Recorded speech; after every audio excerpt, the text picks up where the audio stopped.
What's up, the squad? Back on another video. I'm Reckless. Okay. We got more of Andrew Tate, Model Women Fear competition. Definitely ready to get in this part of the video. They said this podcast is 3 hours long. We only reacted to 2 or 3 of these videos. Yeah. So you feel me? We just breaking it up into little parts. You know what I'm saying? Breaking it up in little parts. And you know what I'm saying? Getting the message. Make sure you hit the like button, hit that subscribe, and let's see the video. Well, look at society and you tell me. Ask me. Wait, so let's ask the single ladies. What would you prefer? I would prefer someone who's monogamous. I left a situation where I got the Bentley, I had all that, I had the kids, I had that. That was great. I want a companion. I want real love. And to me, what monogamy means to me is someone who's committed to themselves. Mm-hmm. That's like, the answer is within you. And to be honest, I feel like, again, like the sex has been lost in translation and what it means. I don't care man or female. It's been lost as it's so sacred. So for me, I have kind of taken those blinders off where I'm like, okay, he has to be here. I'm okay with dating the trainer in Austin, Texas. That's just where I'm at. Like, I don't need a certain thing because I know what I'm wanting. Most guys in that percentage are not going to give me. So I would rather have a monogamous man than someone who can do whatever. So you think the personal trainer is going to be monogamous? They're like known for cheating, no? Well, I mean, here's my thing. Like, I get it. Like, I don't generalize people because I'm one of the most misunderstood people online as well. Mm-hmm. And I feel like there's a lot more to me, and I don't like to just put everyone in a box. I'd like to get to know people. So no, I'm not gonna just say, oh, well, of course he's gonna cheat on me. Like, no. Okay. Would you take a guy that makes $35,000 a year and had a dad bod? Monogamous? Had a dad bod? Yeah, dad bod. I feel like for me, I would want someone who. Sorry, go ahead. Okay. Sorry. I pour into myself, and I'm accountable for my shit. I'm aware of what I got going on. I'm not gonna have a mom bod. I'm in the gym. I had a baby a year and a half ago. I'm in the gym 4 to 5 times a week. So I would want someone who can match at least the work ethic. Now, when it comes to money, I know for me, I want to be able to. I do not want to rely on a man. I have literally done that before. It didn't pan out in my favor, okay? Because what happens is you get the rug ripped from under you, and then now you fucking get out, bitch. Give me the motherfucking keys. It isn't that. So for me, the lifestyle I want, I am responsible for. So I don't look for a man to make X amount of dollars because anything that I want, I'm gonna get myself. Well, because in my head, I feel like a guy's just as likely to. Andrew Tate want to say something so bad. I would say, where's Andrew Tate? Where is he at? You want to say something so bad. 20% of like looks. You're just as likely as okay. Money. You know what I'm saying? Like, it just doesn't. Let me ask a quick question just so I can clarify something, because I understand your points. You're saying you want a partner, a life partner. Are you sure? And I'm not accusing, I'm genuinely asking. Are you sure you're not confusing the amount of time the man spends with you with his monogamy? Because they're different things. Because what happens a lot of the time, if a man's out here chasing chicks, he's barely home. Mm-hmm. But imagine you had a man who was home 7 nights a week. He was always home. I'm talking about like an hour, like during his work lunch, you don't even notice. Then would you even give a shit about monogamy if you had all of his time effectively? Would you really care? I still would care because I feel like that's still just an hour a day, and it's not really quality time. I feel I really have been in so many different situations. Again, the trainer in Austin to the NBA player baby daddy. Like, I have seen all of that stuff, and it's just my personal experience and perspective to where I want someone that sees the value in the Grand Canyon. I want somebody who. I understand. Okay, like, so that's a good point, and so I'll just ask the first question. I'm gonna ask the second question. The realization you've come to is an interesting one. It is something that happens, especially to females as they mature. Don't you think it's strange, or why do you think that 0 women on Earth choose those kind of men who they perhaps have slightly lower status but are more likely to be loyal to them, be monogamous, etc. In the modern world, because like I said, the world's changed, why do you think 0 women choose them when they're at the peak of their choices? So when a woman is 19 and she can go anywhere she wants, every man wants her, she can go on any yacht in Miami, she can get flown out to Dubai, when she has all the choices in the world, why is she completely uninterested in those kind of men? And then when she gets to a certain age of maturity and there's a whole new generation of girls who have all the choices, then they sit there and go, you know what? I deserve monogamy and and they all of a sudden want to grow up and mature. Why does no woman decide that when she actually is at her most valuable? I feel like like I said, I don't like to speak for all women, I just speak for myself, but I know for me that I was looking for a man for a lifestyle, something that I was not able to do individually by myself. So that's why it's like, well, yeah, I want to be able to do this, do that. I want to go for the football player that was just on GQ. And in reality now I realize, well, okay, there's a lot that comes with that. I can make my own money. I don't necessarily need that type of guy for the happiness that I'm looking for. Again, seeing value in the Grand Canyon is a lot different than like, okay, here's money for this, here's allowance for that. And that's here's an hour of my time. As you asking why a man that is 20, 21, 23 is not a top G like a 30, 40-year-old man. No, the point, your age actually dictates your sort of maturity to a large extent. Well, I'm arguing the point. The point I'm trying to make is that what I actually think happens, especially in the modern world, because the modern world's all fucked up and nothing's the way it's supposed to be. The traditional life path of a female is she's 17, she's 18, she's 19, and her value is massively inflated. And I don't blame her. Of course it's massively inflated. Imagine being 19 years old, have achieved exactly fucking zero in your life, knowing nothing. You put makeup on, and sports stars, billionaires, actors, the most important famous people on the planet, the richest men on the planet are begging for your attention. The ego you're going to develop, let's all be honest, right? The ego you're going to develop is going to be monu-fucking-mental. I'm special, I'm so gorgeous, all this bullshit, right? And then what happens as they grow older, as new generations come along, because the truth is most women are at their peak attraction, let's say in their early 20s. As they grow older, what women become is far more fearful of competition. This is why you'll see a woman who's a bit older go, oh, you know, I really want monogamy. What she's scared of is her dude getting a 21-year-old. That's what she's fucking scared of. She may not know it, she may not say it, but basically that's what the truth is, because she knows a 21-year-old is going to be more desirable, higher status, more... Hey, it's me, your skin. I crave being clear without irritation. He has spoken. CeraVe Acne Cleanser. Benzoyl... Fertile. That's what she's scared of. Cheating is bad when you're 30 or 27. So no, but it's not about that. I'm telling you the shift in the female mentality, because when a female is 20, she doesn't give a fuck about any of this. She doesn't want to find the nice man. Now she's trying to, like you're saying, chasing a lifestyle, chasing Mr. Promiscuous, chasing Mr. Famous. Doesn't give a shit till she starts getting scared. Oh shit. Oh, my age begins with 3 now. And then they change their mentality. My age begins with 3 now. That's the reality. And it's a biological fear element. I'll give you an example of it. You know what's amazing about humans? We are still very primal. When men like these two and me, when we walk through the mall, people just move. It's like you can sense when the big animals turn up, right? It's something amazing about humans. If you have a very attractive 45-year-old woman, she's gorgeous, but a gorgeous 19-year-old walks in, look at that 45-year-old woman's face. She's furious. She fucking hates her. She just doesn't like her for no reason. Yeah. Because women understand, unfortunately, but your age is a massive indicator in your value. In an inverse way to men, men are more valuable as we get older. Every woman knows that. Every woman will sit here and go, yeah, well, I know a man who's older than me. Of course. But if I say it the other way around, I'm misogynistic. It's just the reality of the world. So then we have to go into the other point. The point is this. When you were at your peak value, you had zero interest in monogamy. But then you find a man who's 35 at his peak value. He's finally struggled and worked, because when he was 19, no girl spoke to him. When he was 23, he was broke. When he was 24, he had no life experience. When he was 25, he couldn't fuck. When he was 20, whatever. He finally gets to the point where he's now at his peak value. Him at 35 is you when you were 19. And then you're sitting there saying to him, no, you should be monogamous. It's like, well, you fucking weren't. You did whatever you wanted in your peak. Now I'm finally got there. And I had to work for my shit. God gave you. God and L'Oreal gave you. I had to fucking struggle. I had to go through hell to get on this yacht. You got on the yacht with an Instagram DM. I had to buy it.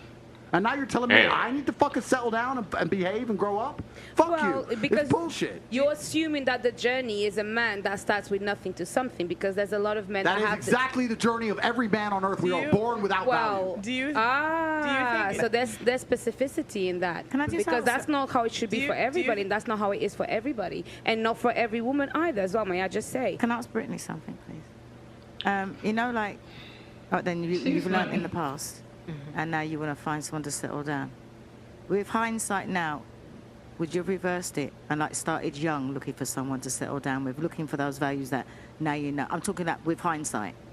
Okay, well, I actually, from 18 to 22, I was in a relationship. I've always actually been a lover girl, despite what I put out online for, I've never views. seen you online. Yeah, that's fine. Well, that's even better. I have always wanted one person, and I feel like I was so delusional in thinking that, oh, I'm like you said, like I have value, I'm beautiful, I'm this, I'm at my peak. Like, why wouldn't you want to be with me? So, going into these relationships, or just like just people. My goal was always to get commitment. Like, I'm giving you my time. I'm pouring into you because I want commitment. And how does that make sense? Yeah. I feel like if you sleeping with a lot of dudes and you have it online and you do what you're doing, how do you want commitment? I was gonna say, I feel like. And then even when you're doing that and people saying that you're doing that shit, you know what I'm saying? Who would want commitment out of you? That's what I'm saying. Like guys look at her like, you're coming to me, you want commitment, but you're. Even if they went to her, they see what she did, you know what I'm saying, what she do. They not looking at commitment. They looking at you other because of what, you know what I'm saying? Yeah. Reality is I never really understood my value. So I was going through guys, giving up sex, doing this, and it didn't make sense. So I believe in, like, I stand on everything I do. Like, yeah. I don't do apology tours. It is what it is. And I think that's where I feel like when they talk about women being delusional and all these other things, it is true. Because what you have to understand is that there are repercussions to your decisions, which is fine. So then you're talking about, okay, well, I want this type of guy, I want this, that, and that. You're talking about maybe monogamy. That's 3 to 5% of animals are monogamous. I think that's what it is, right? So your window is really, really small for what you're looking for. And even to go on to the point you said where you were talking about it's like a subconscious fear, I think it's like, for me, I feel like if it was more of a fear, I would have just stayed in my situation. Like, it wouldn't have made sense. Like, I mean, that was my first kid. I thought I waited and did it right. I left because I believe that there's something else on my heart when it comes to love, and I'm just going to have to trust that. And if that means being alone, having a dog, I have to take that chance because the Bentley, the ring, the house, and still getting, again, deceived, right? Disrespected, because deceit is disrespect, right? So I cannot settle for that. I can't suck a dick and shut up. And that is where a lot of people don't like my views and what I represent because it is something new. I don't know how it's going to fucking end. I don't know what's going to happen. So what would you tell your 17, if you had to, like, what would you tell your 17-year-old self, knowing what you know now? Looking back and you had to meet yourself at 17, what would you tell what would you tell yourself? Like, lock it down and wait for the right man, don't have sex. What would you tell your 17-year-old self? This is your chance. You keep her alive. That the answers aren't outside of you, because I feel like I'd always look for men to answer all of my questions that I've ever had. I thought when I had a man, it would complete me, and I feel like too, especially with like my dad not being in my life, you look for somebody to guide me. Like, so that's where for me, I put too much value in someone else having the answers for me.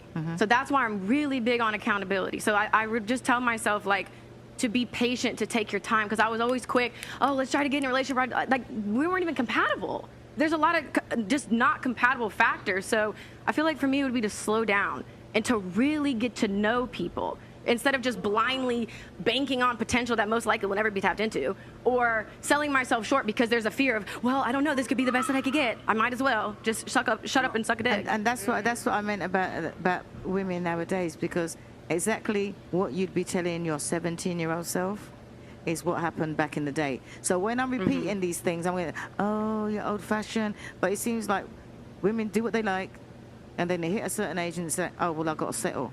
But it's not settling. You're just getting whatever you can.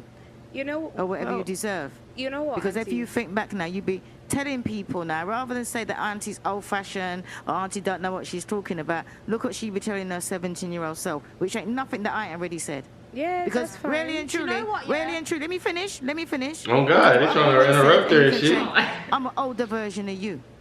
So where you've been, I've already been on up come back. So that's why I asked you, what would you tell your 17-year-old self? Because me telling you is, I'm telling my 30-year-old self. Do you understand where I'm coming from? So it's not that I'm old-fashioned, it's just that women hit a certain age and then realize, oh my God, it wasn't that old-fashioned. You know, it works, because it does. But there's no point in waiting till you're a certain age to start thinking about it. You know, even if you're like, you hold your own accountability. So it's like if you meet somebody and they were like 17, 18, and you saw them acting a certain way, they ask you for advice, you wouldn't say, do as I do. You say, listen, this is what happened to me, and this is what I thought, and what I recommend you do is blah, blah, blah. Am I right or am I wrong? If they ask you for your advice. No, I totally get what you're saying. Like, I totally agree with that. I think that no matter what you decide to do, you have to accept whatever repercussions come behind that. So any advice that I give to anybody is do what you want, but just know there are repercussions, good, bad, or indifferent, that are going to come behind it. So I mean, and I think that's And just where I'm I at. feel like right there, I feel like a lot of women, especially on that Fresh and Fit podcast that we reacting to, yes. a lot of them are real, like, they don't think about that. You know what I'm saying? I feel like they need to be on here. Facts, because you need to know, like, it is repercussions. You feel me? You doing this and doing that, you got to come with that. Y'all saying this and saying that shit. You know what I'm saying? Right. Don't expect they can't really expect a real committed, you know what I'm saying, a perfect life when people see, you know what I'm saying, how you, what you were doing and what.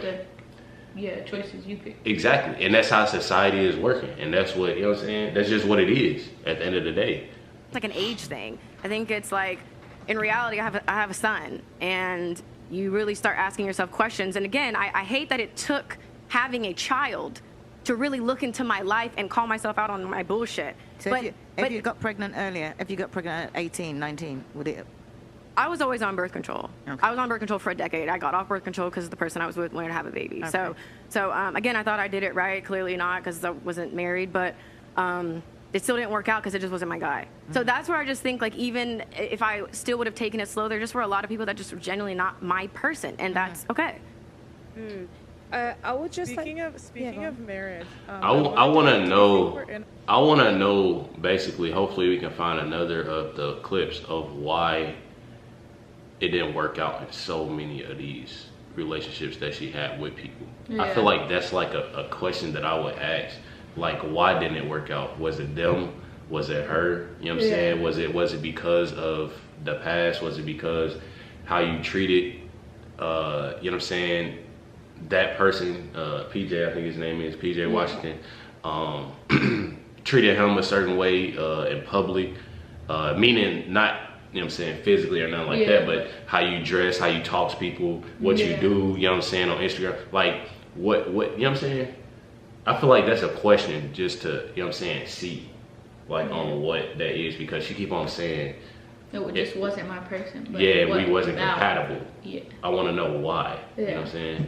But make sure y'all hit that like button, hit that subscribe button. Definitely appreciate everybody tuning in, watching this reaction on the road to 200K. So make sure y'all hit that subscribe button. Catch y'all next one.